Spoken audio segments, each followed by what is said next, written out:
Thank you.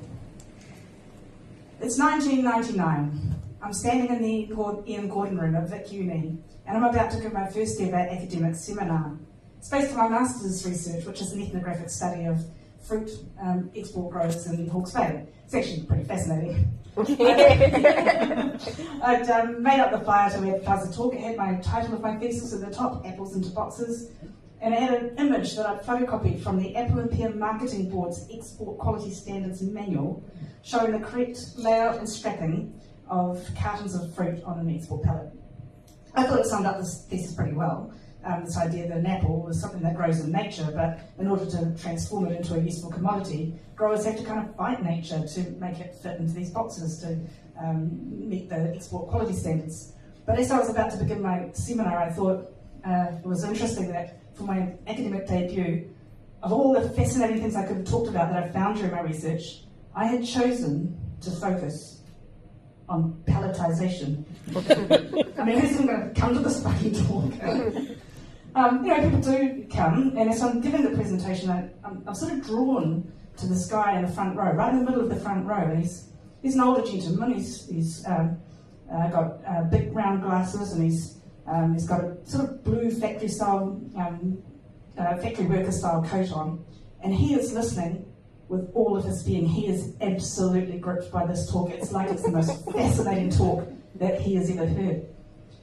Anyway, he came up to talk to me after I finished the presentation, and he said, I actually want to be an apple. Right? Anyway, he explained it further. He wanted to become an Apple brand and have the Apple brand become him in a kind of culmination of his professional career.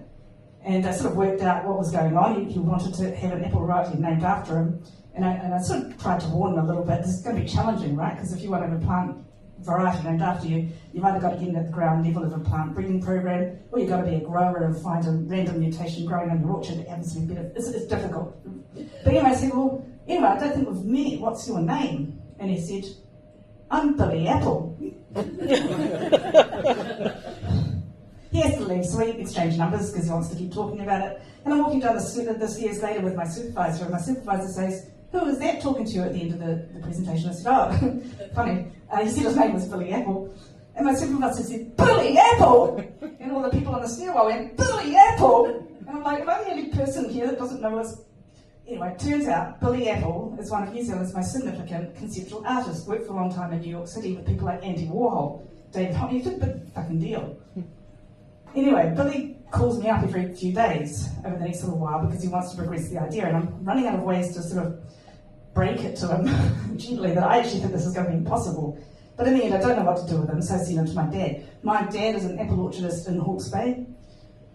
So Billy turns up on my dad's orchard on the first day of the picking season. It's chaos, there's bins everywhere, trucks everywhere. Dad's halfway up an apple picking ladder, and he feels this tug on his trousers, and he looks down. He's a little man with big round glasses and a blue factory worker style coat. And so Dad comes down and Billy introduces himself and explains what he's trying to do. Dad, bless him, is not across the concept of conceptual art, but he likes Billy and he wants to help him. So he sends him to Alan White. Alan is in charge of a plant breeding program at Hort Research. He's crossing Royal Gala with Braeburn in the search for a new commercial variety. So Dad calls Alan and says, Alan, little unusual, I'm standing here with a person called Billy Apple. And Alan's like, Billy Apple? And all the people in Alan's lab are going, Billy Apple? And Dad's going, am I the only person that doesn't... Billy and Alan hit it off immediately, and they work really closely together. I'm getting blow-by-blow accounts from Billy. He's on the phone to me every couple of days with progress, and I'm amazed because all of the barriers I explained to them would be there start melting away one by one. They identify a cultivar, it's looking really good. It's meeting Billy's exacting standards. Billy says, oh, there's going to be a big launch of the Billy Apple at Te Papa. We're all invited. And I'm thinking, this is exciting. Like, it's amazing. He's actually going to do it. But then at the last minute, everything just came crashing to a halt. Never went ahead. That apple is now marketed as jazz. Billy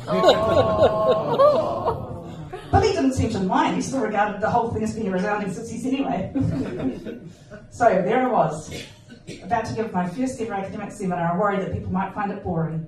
And Billy Apple came and sat in the front row and took it to amazing places with a piece of conceptual art.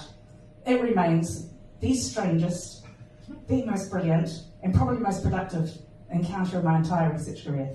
Thank you.